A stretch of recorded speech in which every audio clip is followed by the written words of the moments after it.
Right now on Denver 7 News at 6 a.m. This is basically the heart of Denver. Bringing new opportunities for small businesses and new life to the 16th Street Mall. I'm Denver 7's Colette Bortle on the unique way the city plans to fill vacant storefronts. Plus, our wallets are starting to feel the pain at the pump. Gas prices jumped this past week. The new predictions for how high they're expected to go this year. And combining cowboys, skiers, and stunts. It is an iconic Wild West stunt show that's like no other. The unique Colorado tradition of skijoring kicks off this weekend.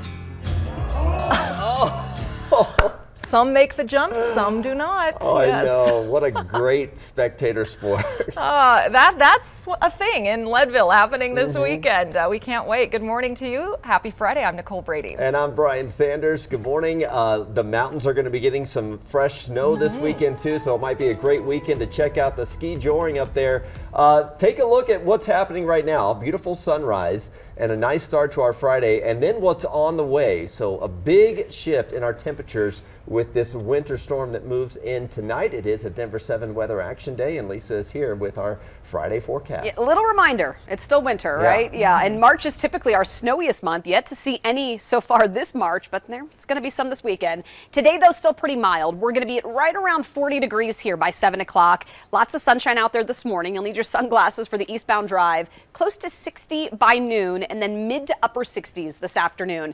Still pretty mild. We will be under a little bit more cloud cover, though. A partly sunny sky expected here this afternoon, but still some nice temps, about 15 to 20 degrees above normal. Highlands Ranch 65 today. Evergreen, you're at about 56. Estes Park 47, and more upper 60s over the northeastern plains. In the mountains is where we're starting to already see a bit of a change. Increasing clouds, rain and snow now hitting the Four Corners region, and that's going to gradually continue to move in this direction. So late tonight, we're likely going to see a rain-snow mix develop with wet roads by early tomorrow morning.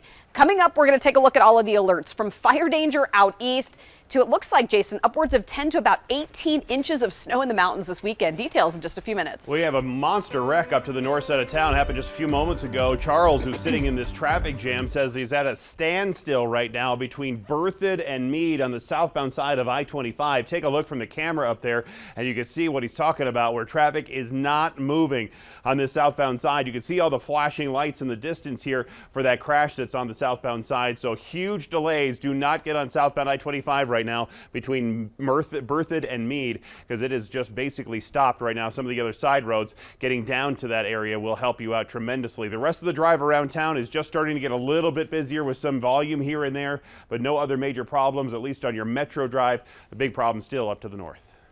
Thank you, Jason. We do have some breaking news this morning. Take a quick look at your screen here. Aurora police need your help finding these two missing teenagers. 19-year-old John Vier Enoch and 15-year-old Ezroni Ashubu are brothers, and they were last seen yesterday around 3:30 p.m. near Montview Boulevard and North Dallas Street. The Nuggets will play tonight at Ball Arena. It was unclear if the game would happen after a small fire broke out inside the venue last night. Fans attending a Toby Mac concert had to be evacuated, and the concert was canceled. Denver Fire says the fire was caused by a food warmer. The show was canceled because of water damage from the sprinkler system. There are no reports of any injuries. The concert has been rescheduled for next Wednesday. Giving some new life to the 16th Street Mall, the city of Denver has come up with a unique idea to fill some of the vacant storefronts right now and bring more visitors back that have been missing during the pandemic. Denver 7's Colette Bordelon joins us live this morning because part of the goal is to help attract a little more foot traffic to help these small business owners. Yeah, that's right, Brian. And one way they're doing it, 5 new pop-ups that should be coming to the mall pretty soon here. The goal of those is to make those temporary businesses permanent fixtures. And the 5 locations, it actually makes up around 30% of all available spaces at the 16th Street Mall. And still want it the same way, like the onions and everything in it? Some of the people passing through the 16th Street Mall All right. I'll be back in a bit. are there most mornings. Coming back again and again for Amada Smiley's food. This is basically the heart of Denver. But for the first time in his decade at the mall, his regulars disappeared along with the tourists. During the pandemic, we were just completely closed down because there was no business down here. A new initiative between the city and Downtown Denver Partnership wants to bring that business back. Yeah, it has the potential, and I'm really happy it's happening. So The plan, taking 5 vacant storefronts and turning them into pop-ups, matched with entrepreneurs getting $20,000 to get them going. They'll have to meet certain criteria, like 25 full-time employees or less, because it's meant for small businesses that may not have this opportunity otherwise. So we have 3 property owners who are participating, and they have offered no base rent in exchange for this opportunity to be connected to vetted tenant prospects. The pop-ups can be there for at least 3 months. After that, the property owner and business can decide how long they'd want to stay, up to a year. How do we reimagine downtown? How do we bring people back and offer them something new?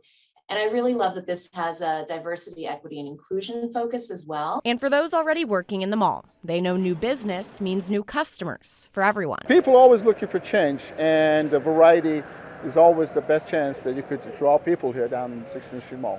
With a Smiley ready to meet his next regular. Applications for the pop-ups are open until 5 this afternoon. If you do want to see if your business qualifies, you can go on over to denverpopup.org. Those with the Downtown Partnership tell us they've had around 100 applicants so far. Live in Denver, Colette Portal on Denver 7. All right, thank you, Colette. Well, crews will actually start work here in a few weeks to renovate the 16th Street Mall. The goal of the $150 million project is to make the area more walkable and give more outdoor space to the businesses that line the street. So construction starts on the blocks between Market and Larimer Streets. The city says all businesses will remain accessible at all times. The RTD Free Mall ride will be rerouted, though, to 15th and 17th Streets while the blocks are under construction.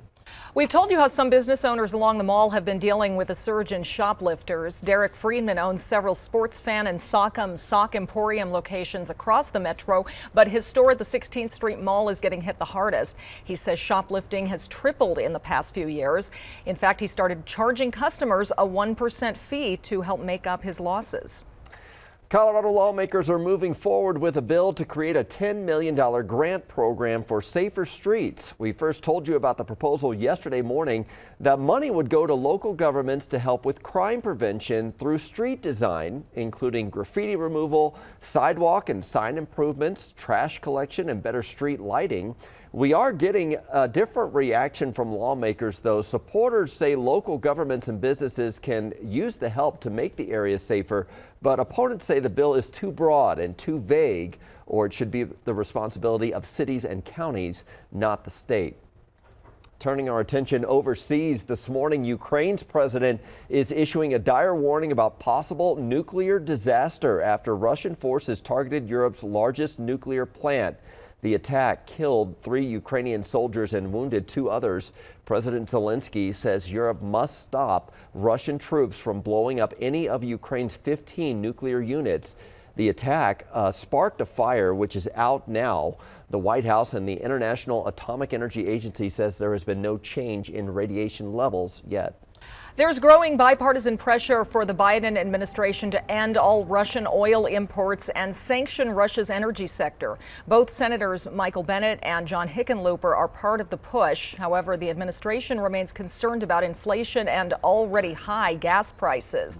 And commuters, of course, are feeling the squeeze here in Denver as we keep seeing gas prices climb in our area. And they may be going up for a while here. Denver 7's Jessica Crawford joins us in studio because Colorado prices alone are up 12 cents in a week. That's right. So much has changed in just 1 week alone, but even more has changed in a year. This time last year, gas was about 90 cents cheaper per gallon, according to AAA. Experts are tying the high gas prices, like Nicole said, to Russia's invasion of Ukraine. President Joe Biden warned Americans that sanctions against Russia could lead to an increase in prices at the pump. This can be tough on drivers who are already dealing with rising prices and other costs like food. The president has said that he's working with other countries to make gas less expensive for drivers. Tonight, I can announce the United States has worked with 30 other countries to release 60 million barrels of oil from reserves around the world. And there's really still no guarantee that gas prices won't continue to creep up. Yeah. AAA is saying that one of the best ways to actually save on fuel is to slow down. I think about that a lot. I sometimes slow down, but but I do. I've heard that before, and it can help a lot. Yeah. And they'll only go up, in the summer months too. Okay. Thank you, Jessica. Well, there are some apps to help you save money on gas right now. Gas Buddy, a lot of people know about. That's probably the most popular one. It's free. All you need is your zip code or your phone's location services to find the lowest prices near you. There's another app called Get Upside where you claim a deal on your phone to save on gas. We're probably one of the best ways to fight inflation and increases in gas prices. You earn up to 25 cents a gallon every time you buy gas. So the only catch is you have to scan your receipt. Another option, some gas stations and grocery stores also offer fuel rewards so members can get discounts if you spend money at the grocery store. Jason has a look at our road situation this morning. Yeah, we have a big problem up to the north, and summer fuel blends are coming online. That always pushes gas prices up every summer. This is the I-25 situation. CDOT's telling me that it's a police situation of some sort along southbound lanes of I-25 between Berthoud and Meade that has the highway shut down right now. We have our helicopter, Air Tracker 7, on the way to take a look, but right now southbound I-25 is closed between Berthoud and Meade. Right now you can see dry conditions obviously still this morning, but we have issued a Denver 7 weather action day for the change that's on the way. In fact, here's tomorrow's wake up forecast. 30s in the morning, 30s in the afternoon, and snow and cold. Coming up, I'm going to show you some of the updated snowfall totals. If we get some bands of snow, you guys, there could be a few pockets where it's a little bit heavier by early Monday morning.